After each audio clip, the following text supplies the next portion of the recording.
Question that's probably crossed your mind at some point. Usually late at night, staring at the ceiling, maybe after a long day, maybe after a funeral, maybe just lying in the grass looking up at the stars. Why did God create humans? Why us? Why not just leave the universe as it was, empty, silent, majestic, and utterly indifferent for the next 100 billion years? Now here's the thing. I'm an astrophysicist, not a theologian. And I want to be upfront about that right off the bat, because I'm not going to stand here and tell you I've got the divine memo explaining God's motivations. Nobody does.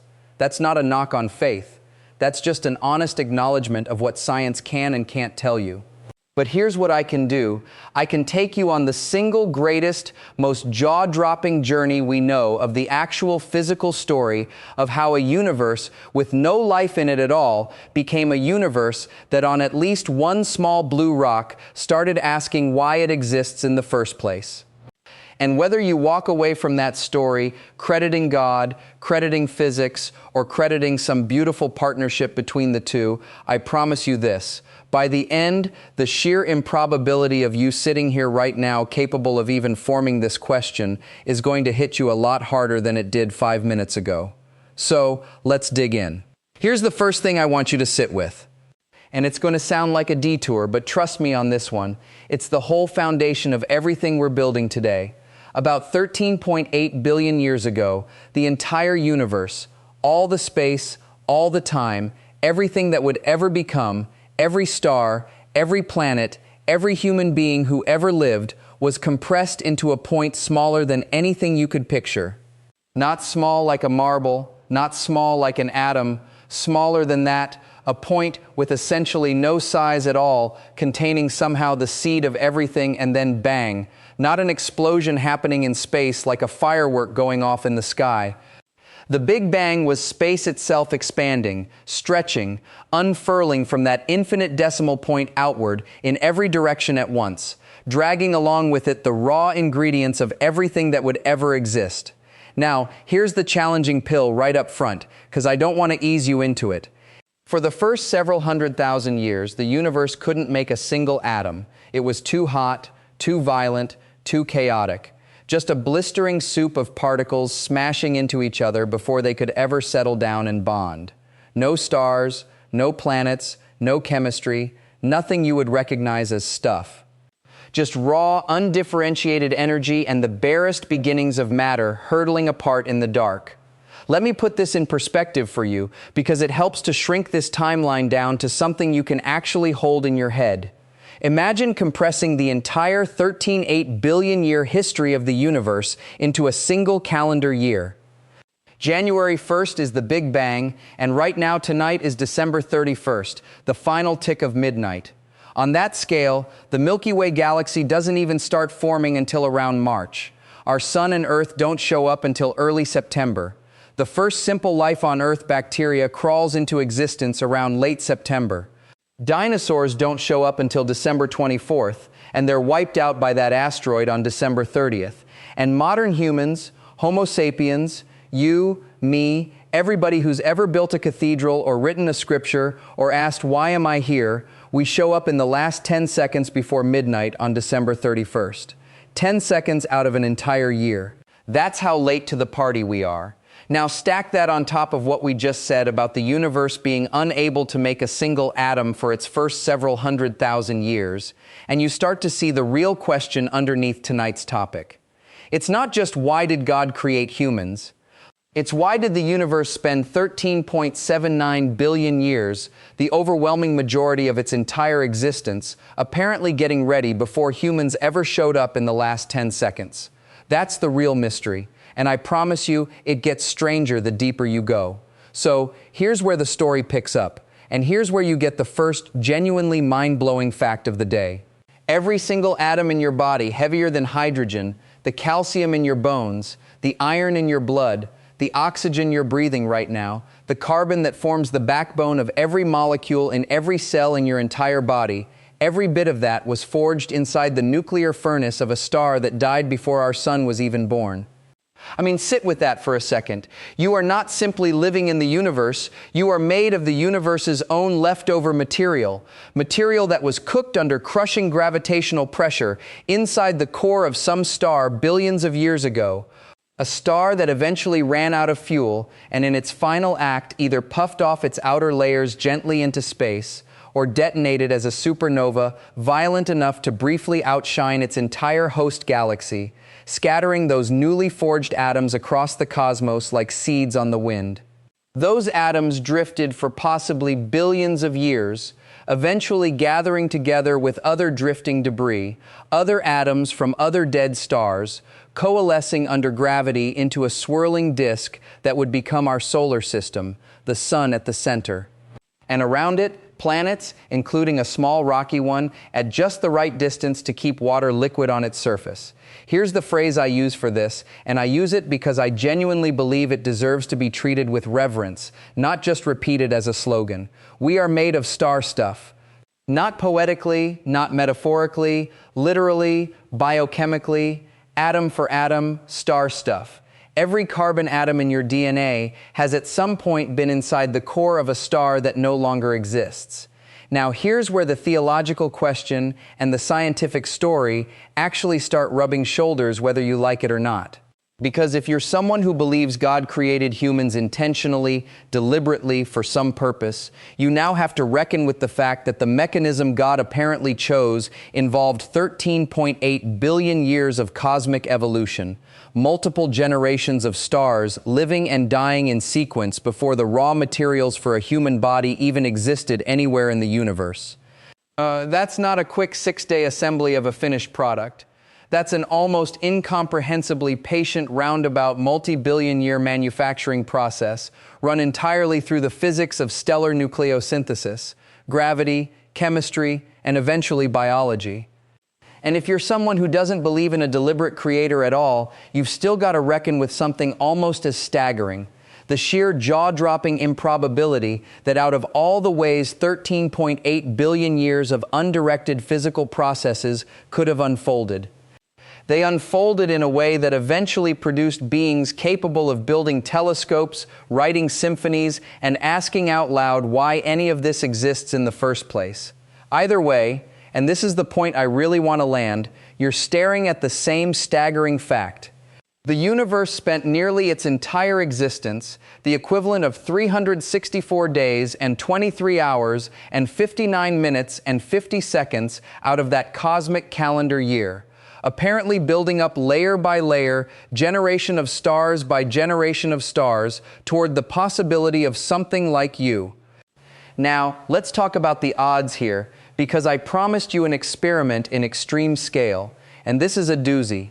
For a universe to produce anything like life, let alone intelligent life capable of self-reflection, an enormous number of physical constants had to land in an extremely narrow range of possible values. I'm talking about things like the strength of gravity, the strength of the electromagnetic force, the mass of the electron, the rate of the universe's expansion. Physicists have run the numbers on what would happen if you nudged any one of these constants, even slightly, and I mean slightly fractions of a percent in some cases, and in almost every single scenario. You get a universe that's either a formless soup of hydrogen forever, or one that collapses back on itself in a fraction of a second, or one where stars can't form at all, or one where atoms themselves can't hold together. The list of ways to get a dead universe is essentially infinite. The narrow band of settings that produces a universe capable of stars, planets, chemistry, and eventually biology is, by comparison, vanishingly small. Here's an analogy that might help. Imagine walking into a massive concert hall, completely dark, filled with 1,000,000 light switches on the wall, and I tell you, exactly one specific combination of switches, flipped in exactly the right pattern, turns on the lights, and reveals a fully decorated ballroom, catered, band playing, guests mingling. Every other combination, literally every other one, leaves you standing in total darkness. Now imagine someone flips the switches once randomly in the dark without being able to see what they're doing, and the lights turn on first try. You would be well within your rights to suspect that either something is extraordinarily lucky or something wasn't quite as random as it appeared. This is what's known in physics and philosophy as the fine-tuning problem. And I want to be very straight with you about something. This is genuinely one of the places where science reaches the edge of what it can currently settle, and different serious credentialed people land in very different places. Some point to this fine-tuning as evidence for a deliberate creator intentionally dialing in the settings to make a universe capable of producing beings like us. Others point to ideas like the multiverse, the hypothesis that our universe might be just one bubble among an unfathomably vast, perhaps infinite number of other universes, each with different physical constants randomly assigned. And we naturally find ourselves in one of the rare winning universes because obviously we couldn't exist to ask the question in one of the losing ones. That's sometimes called the anthropic principle. Not that the universe was built for us, but that we could only ever find ourselves in a universe that happens to allow beings like us to exist in the first place.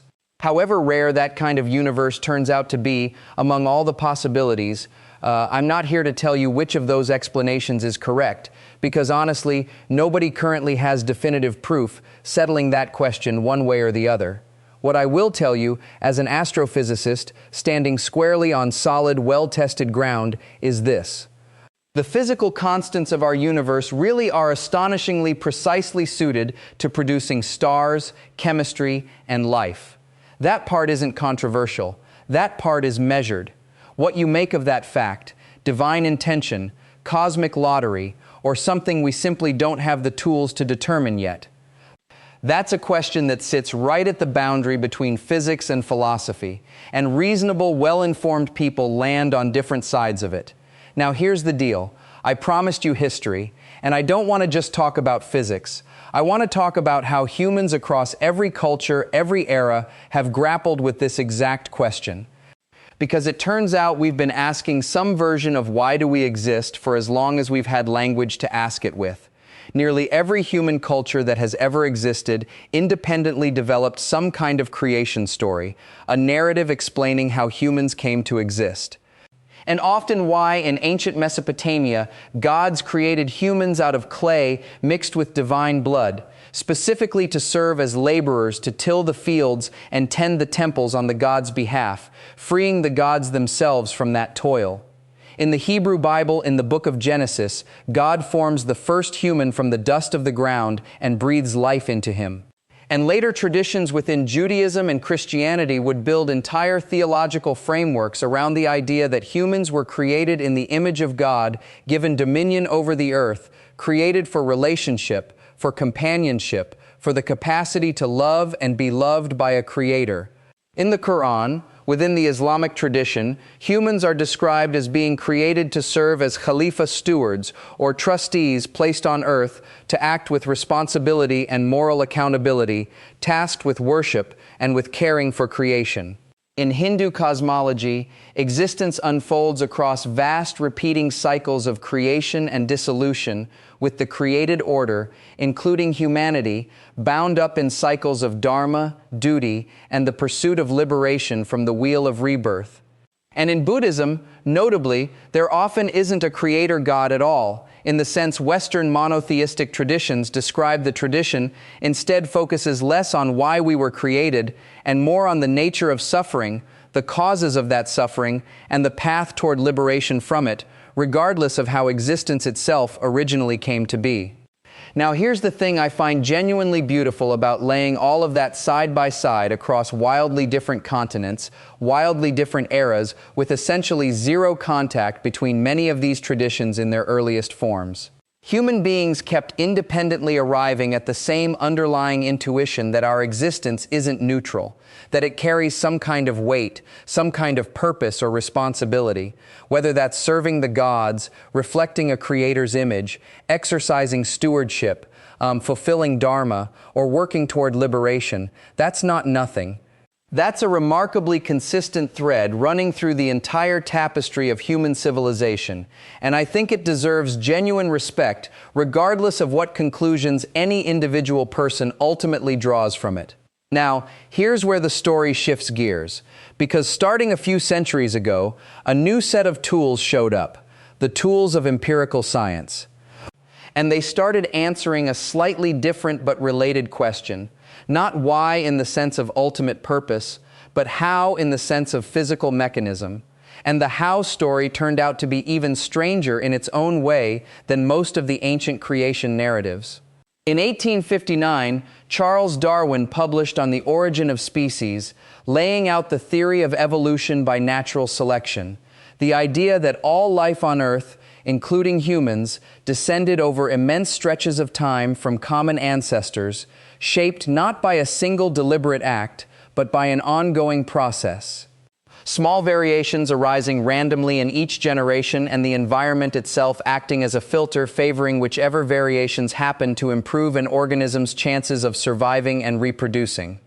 Run that process over hundreds of millions of years, generation after generation, and you get an explosion of complexity and diversity from single-celled organisms in ancient oceans, through fish, through amphibians crawling onto land, through reptiles, through small nocturnal mammals scurrying underfoot during the age of dinosaurs, eventually branching about 6 or 7 million years ago into the lineage that would split off toward modern humans, and the lineage that would become our closest living relatives, chimpanzees and bonobos.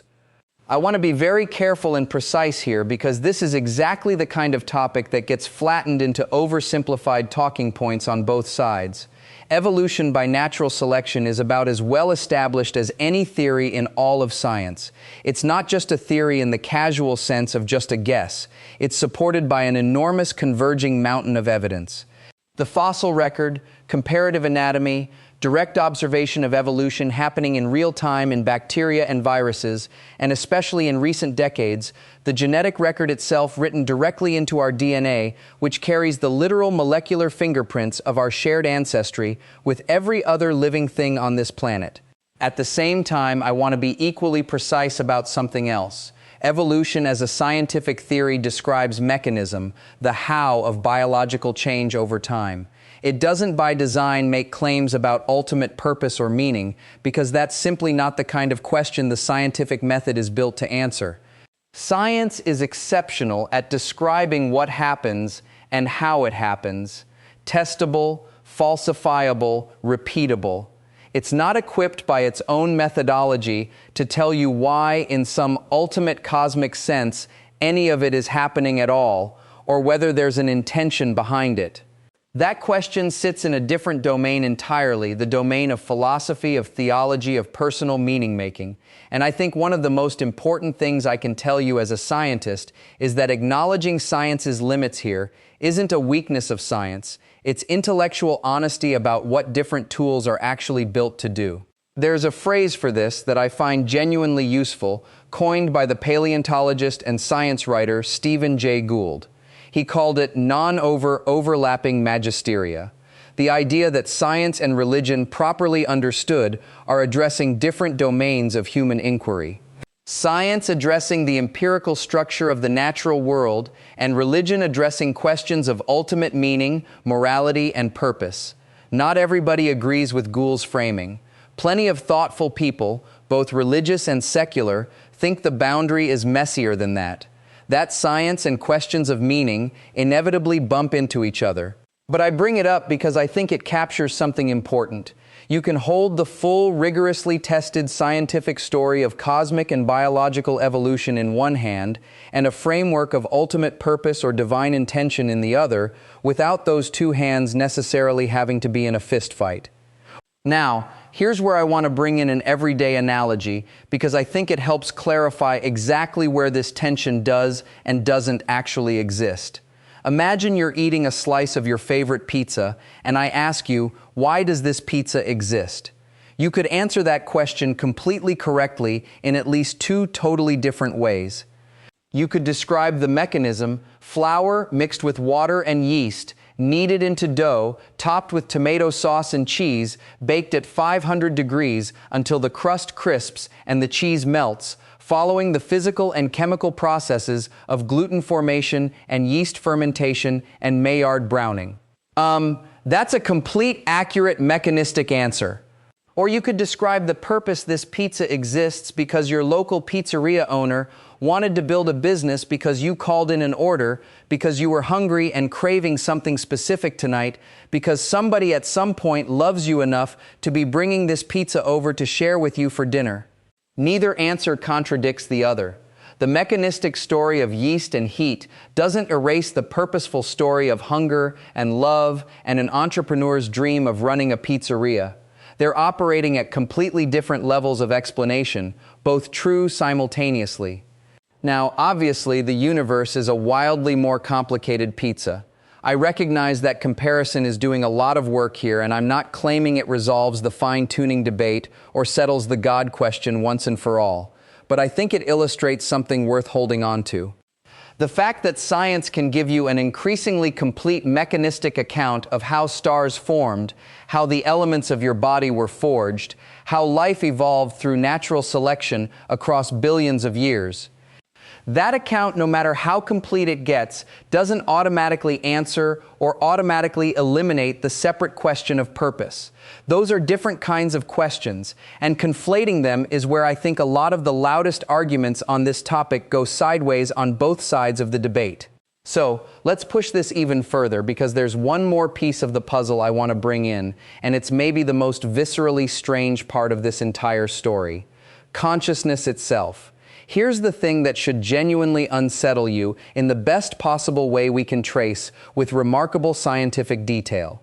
The physical history of the atoms in your brain, all the way back through stellar nucleosynthesis, through the formation of the solar system, through billions of years of evolution shaping the human nervous system, we can map in extraordinary and growing detail which regions of your brain light up when you process language, recognize a face, feel fear, feel love, form a memory. And yet, here's the challenging pill. Nobody, not a single neuroscientist, not a single philosopher, not a single physicist on this entire planet can currently give you a complete settled explanation of how all that electrochemical activity, all those neurons firing, actually produces subjective experience. How does a pattern of atoms following ordinary physical laws end up generating what it feels like to be you from the inside right now? Reading these words, wondering about your own existence. This is sometimes called the hard problem of consciousness, and it remains one of the most genuinely open, actively debated questions across the entire landscape of science and philosophy. We are, as far as we currently know, the only entities in this observable universe capable of asking why the universe exists in the first place. 13.8 billion years of cosmic evolution somehow producing on at least one small planet. Matter organized in such a way that it became capable of turning around and contemplating its own origins. Whatever you believe about why that happened, whether you credit God, credit evolution, credit some deep partnership between the two, or credit a mystery we simply haven't cracked yet, the fact itself, the raw fact that a universe of star stuff eventually looked up and asked why, deserves to be treated with total unfiltered awe. I mean, think about the sheer audacity of tonight's question. Why did God create humans? Presupposes a mind somewhere in the universe capable of forming that sentence, capable of caring about the answer, capable of wrestling with its own mortality and its own meaning. That capability itself, the capability to ask the question, took 13.8 billion years to arrive at minimum through this particular chain of stellar deaths, planetary formation, and biological evolution, whatever ultimate framework you place around that chain. Now, here's the part where I want to be honest with you about where I personally sit, because I think it's fair after all this for you to ask. I don't approach the universe from inside a specific religious tradition. My own lens tends to be the lens of evidence, testability, what we can measure and verify. But I want to be very clear that this doesn't make me dismissive of the question you brought to me tonight. And it definitely doesn't make me dismissive of the billions of people across history and across the world today who find profound meaning, purpose, community, and moral grounding within religious traditions that answer this exact question in their own way. The scientific story I've laid out for you tonight, stellar nucleosynthesis, cosmic evolution, biological evolution, the staggering fine-tuning of physical constants, the unsolved mystery of consciousness. That story is itself remarkable enough to inspire the kind of awe that for many people throughout history has been indistinguishable from a religious experience. Whether you place a deliberate creator at the origin of that story, or whether you sit with the mystery unresolved, or whether you find your answer somewhere in between, I don't think the facts of cosmic history force you into any single conclusion. What they force you into is humility. So, let me leave you with this, because I think it's the most honest place I can land on tonight's question. We don't fully know in any way that would satisfy a peer-reviewed scientific journal why the universe is set up the way it is, why the constants of nature landed in the narrow range that allows stars, chemistry, and life to exist at all, or why out of everything that could have happened across 13.88 billion years, matter eventually organized itself into beings capable of loving each other, building civilizations, writing scripture, building telescopes, and lying awake at night asking exactly the question you asked me tonight. What we do know with total scientific confidence is this: you are made of atoms forged in the hearts of stars that lived and died before the sun ever ignited. You are the product of nearly 14 billion years of cosmic history and nearly 4 billion years of biological evolution here on Earth. Arriving against staggering odds at this exact moment, capable of consciousness, capable of wonder, capable of asking why any of it happened at all, whether you call that God's design, call it the astonishing outcome of physical law, or call it a mystery still waiting to be solved. And honestly, I think there's room for grace in sitting with all three. I think the only response that actually matches the scale of what's true is gratitude. Whatever put you here, whatever set the dials of this universe just precisely enough to allow star stuff to wake up and start asking questions, it did not have to happen. And yet here you are. That's the cosmic perspective. Take it with you the next time you look up at the night sky. And remember, every point of light up there is a story, quite literally, still being written into who you